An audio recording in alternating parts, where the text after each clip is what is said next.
একটি 10-12 বছরের কিশোর প্রত্যেক দিন গরু ছাগল চড়াতে মাঠে যেত। আর দেখতো কি যে সেই মাঠের পাশে একটি বটগাছের তলায় একজন সাধু বাবা বসে কি সব বিড়বিড় করে আর চোখ বন্ধ করে সাধনা করে। একদিন সে সেই সাধু বাবার কাছে গিয়ে জিজ্ঞাসা করে যে, সাধু বাবা, আপনি কার এত ধ্যান করেন আর মুখে বিড়বিড় করে কি বা বলেন? তখন সেই সাধু বাবা চোখ খুলে বলে যে, আমি মহাদেবের তপস্যা করি। মহাদেবকে আমাকে পেতেই হবে। মহাদেবের দর্শনের জন্য তার মন্ত্র জপ করে করে আমি তার সাধনা করি। কারণ মহাদেবকে যদি আমি দেখতে না পাই, আমার জীবন ধন্য হবে না, আমার মৃত্যু হয়ে যাবে। তখন সেই ছেলেটি বলে যে, কে এই মহাদেব যাকে দেখার জন্য আপনি এত অস্থির হয়ে রয়েছেন, যার জন্য আপনার জীবন পর্যন্ত চলে যাবে? কে এই মহাদেব? কেমন সে দেখতে? অনেক প্রশ্ন করতে থাকলো সে সাধু বাবাকে। সাধু বাবা ভাবলেন যে ছেলেটির এই নিরর্থক প্রশ্নের উত্তর দেওয়ার থেকে বরং আমি এখান থেকে চলে যাই, গিয়ে অন্য কোথাও তপস্যা করি। তখন সে চলে যেতে লাগলো। তখন সেই ছেলেটি চিৎকার করে জিজ্ঞাসা করলো যে, সাধু বাবা, আপনি বলে যান যে মহাদেব কেমন দেখতে, আর কি বা মন্ত্র আপনি বলেন, সে মন্ত্রগুলো আমাকে শিখিয়ে যান। কিন্তু সাধু বাবা কোনো উত্তর না দিয়ে সেখান থেকে চলে গেলেন। ছেলেটির কি মনে হলো, সে সাধু বাবার কথা চিন্তা করতে করতে সে বট গাছের তলায় বসে পড়ল আর এক মনে চোখ বন্ধ করে সে মহাদেবের ধ্যান করতে লাগলো। কিন্তু মহাদেবের মন্ত্র তো সে জানে না, কি বলে সে ধ্যান করবে? সাধু বাবা তো তাকে কোনো মন্ত্র বলেই গেল না, তাহলে কি বলে সে ধ্যান করবে আর মহাদেবকে দেখবে? মহাদেবকে তাকেও দেখতে হবে, কে মহাদেব তাকে সেটা দেখতে হবে। এটা সে মনে মনে চিন্তা করলো। কিন্তু মন্ত্র না জানার কারণে সে উদ্বিগ্ন হয়ে পড়ল। অবশেষে সে কোনো রকম উপায় না দেখতে পেয়ে সে একটাই কথা সব সময় বলতে লাগলো, হে মহাদেব, আমি তোমাকে দেখতে চাই। হে মহাদেব, আমি তোমাকে দেখতে চাই। এই কথা বলে বলে সে ধ্যান করতে লাগলো। একদম একান্ত চিত্তে সে ধ্যানে মগ্ন হয়ে গেল। এভাবে সে প্রত্যেক দিন গরু ছাগল ছেড়ে দিয়ে বটগাছের তলায় ধ্যান করতে লাগলো। একটা সময় মহাদেবের কানে এই স্তুতি গিয়ে পৌঁছে গেল যে, মহাদেব, আমি তোমাকে দেখতে চাই। মহাদেব আর স্থির থাকতে পারলেন না। মহাদেব চলে এলেন তার সেই ছোট্ট ভক্তের কাছে। এসে বললেন যে, বৎস, তুমি চোখ খোলো, আমি পৌঁছে গিয়েছি। তখন ছেলেটি চোখ খুলল, খুলে বলল যে, তুমি কে? তোমাকে তো আমি চিনি না। তখন মহাদেব বললেন যে, আমি তো মহাদেব, তুমি তো আমাকেই দেখতে চেয়েছিলে, তুমি তো আমাকেই ডাকছো, সেই জন্যই তো আমি তোমার কাছে চলে এলাম। কিন্তু ছেলেটির তো বিশ্বাস হয় না। ছেলেটি বলল যে, না, আমি তো তোমাকে কোনোদিন দেখিনি, তুমি কি এরকমই দেখতে? তুমি তো অন্য কেউ হতে পারো, তুমি নিশ্চয়ই মহাদেব নও।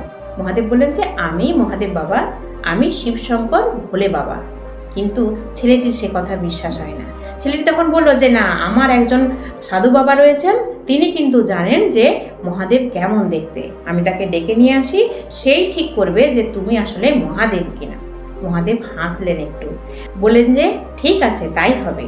তখন সেই ছেলেটি একটা বড় মোটা দড়ি দিয়ে মহাদেবকে সেই গাছের সঙ্গে বেঁধে ফেললেন, যাতে মহাদেব আর পালিয়ে যেতে না পারেন, এবং বললেন যে, আমি যতক্ষণ না আসি ততক্ষণ কিন্তু এই গাছের মধ্যে তুমি বাঁধা হয়ে থাকবে, কোথাও চলে যাবে না, বাঁধন একদম খুলবে না, আমি শক্ত করে বেঁধে দিয়েছি। মহাদেব খুব হাসতে থাকলেন মনে মনে। ছেলেটি সে সাধু বাবাকে খুঁজতে চলে গেল। কিছু দূর গিয়েই দেখলো যে সে সাধু বাবা এক নদীর ধারে বসে ধ্যান করছে।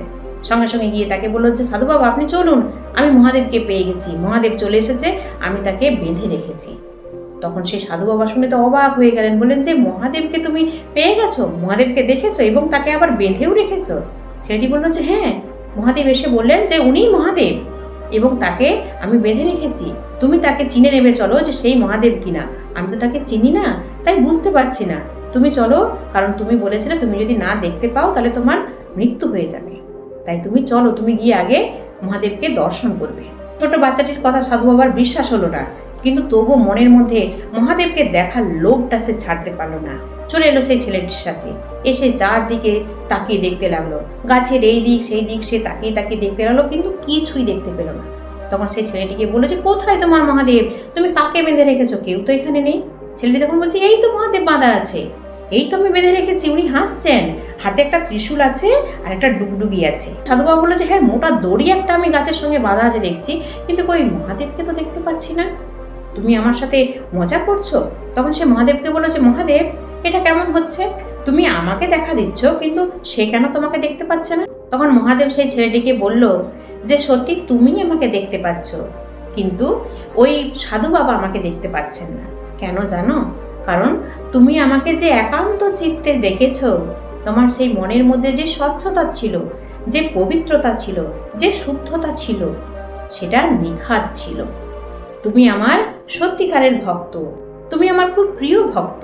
ওই যে সাধু বাবা যে আমার সারাদিন ধ্যান করে, সারাদিন আমাকে পাবার লোভটা মনের মধ্যে রেখেছে, এমনকি তুমি যখন ডাকতে গেছো তখনও কিন্তু সে তোমার দ্বারা আমাকে দেখার লোভটা ছাড়তে পারেনি। তার মনের মধ্যে এখনো লোভ রয়েছে, তার মনের মধ্যে এখনো কলুষতা রয়েছে, তার মন এখনো সেই স্বচ্ছতা, সেই পবিত্রতা এসে পৌঁছয়নি। তার মনের মধ্যে এখনো অনেক কুচিন্তা রয়েছে, সে এখনো সেই স্বচ্ছতার পথে আসতে পারেনি, যে পথে এলে আমাকে দর্শন করা যায়। তখন সেই ছেলেটি বলল যে সত্যি কি তাই? সত্যি তুমি মহাদেব? সত্যি তুমি ভগবান? তুমি শিবশঙ্কর? তুমি মহাদেব? তুমি ভোলেনাথ? অনেক কিছু বলতে লাগলো সেই ছেলেটি মহাদেবকে। মহাদেব তখন তার মাথায় হাত বুলিয়ে তাকে কোলে টেনে নেয় আর বলে যে আমি ভোলেনাথ, আমি মহাদেব, আর তুমি আমার সব থেকে প্রিয় ছোট্ট ভক্ত। তো বন্ধুরা, মনের মধ্যে শুধু চাওয়ার ইচ্ছে থাকলে হবে না, মনটাকেও স্বচ্ছ করতে হবে। মনের মধ্যে যদি পবিত্রতা না থাকে, না শুদ্ধতা থাকে, তাহলে ঈশ্বরকে দেখা যায় না, ঈশ্বরকে পাওয়া যায় না। ঈশ্বরের দর্শন লাভ কখনোই সম্ভব নয়। ঈশ্বর আপনাকে কখন, কিভাবে, কোন রূপে দেখা দেবেন আপনি বুঝতেও পারবেন না, কিন্তু তার জন্য আপনাকে নিজেকে প্রস্তুত থাকতে হবে। কিভাবে জানেন তো? মনের শুদ্ধতা দিয়ে, মনের পবিত্রতা দিয়ে তাকেই পাওয়া সম্ভব। সবার আগে আপনার নিজের চিত্তকে শুদ্ধ করতে হবে, আর সেই চিত্তে বিশ্বাস, ভরসা এবং ভক্তির জন্ম দিতে হবে। সবাই বলুন ওম নমঃ শিবায়, হর হর মহাদেব।